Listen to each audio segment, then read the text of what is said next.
సిద్దిపేట నియోజకవర్గం రంగనాయక సాగర్ రిజర్వాయర్లోకి ఈరోజు కాళేశ్వరం పంప్ హౌస్ల ద్వారా నీటి విడుదల చేసినందుకు ఉత్తమ్ కుమార్ రెడ్డి గారికి కృతజ్ఞతలు తెలియజేస్తా ఉన్నాం. ముఖ్యంగా సిద్దిపేట నియోజకవర్గంలో 50,000 ఎకరాల్లో వరి పంట కాళేశ్వరం ప్రాజెక్టు కింద సాగవుతా ఉంది. అయితే పంట పొట్టకొచ్చే సమయంలో రంగనాయక సాగర్ రిజర్వాయర్లో నీటి లభ్యత తగ్గింది.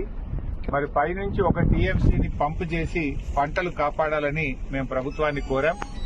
దానిపైన స్పందించి ఈరోజు అనంతగిరి రిజర్వాయర్ నుంచి 1 టీఎంసీ నీళ్లను రంగనాయక సాగర్ రిజర్వాయర్లోకి పంపు చేస్తున్నందుకు మరి మా లేఖపై స్పందించినందుకు ఉత్తమ్ కుమార్ రెడ్డి గారికి ధన్యవాదాలు తెలియజేస్తూ ఈరోజు ఒక విషయంలో ప్రభుత్వం కళ్ళు తెరవాలి.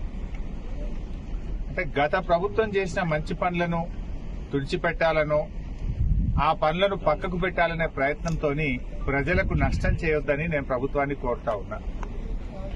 ఈరోజు ఎస్ఆర్ఎస్పీ స్టేజ్ 2 కింద అటు తుంగతుర్తి గాని, సూర్యాపేట గాని, కోదాడ గాని, అదేవిధంగా ఎస్ఆర్ఎస్పీ ప్రాజెక్టులో భాగంగా భూపాలపల్లిలో గాని చాలా చోట్ల పంటలు ఎండిపోతా ఉన్నాయి.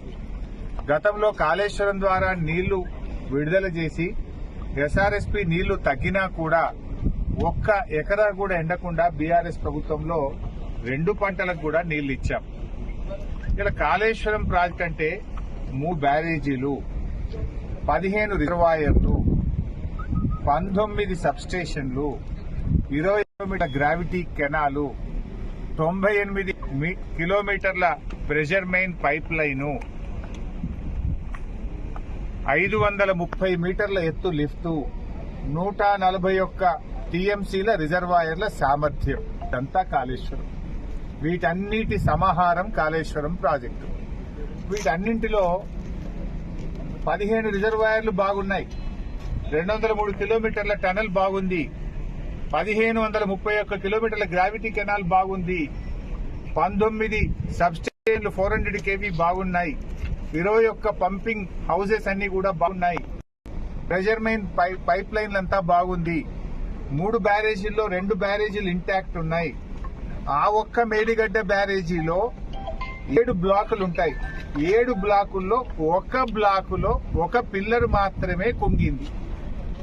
దీనికి మొత్తం కాళేశ్వరం కొట్టుకుపోయిందని, మునిగిపోయిందని గోరంతలు కొండంతలు చేసి దుష్ప్రచారం చేసి బీఆర్ఎస్ మీద బురద జల్లి రాజకీయంగా లబ్ధి పొందినారు. సరే, అధికారంలోకి వచ్చింది.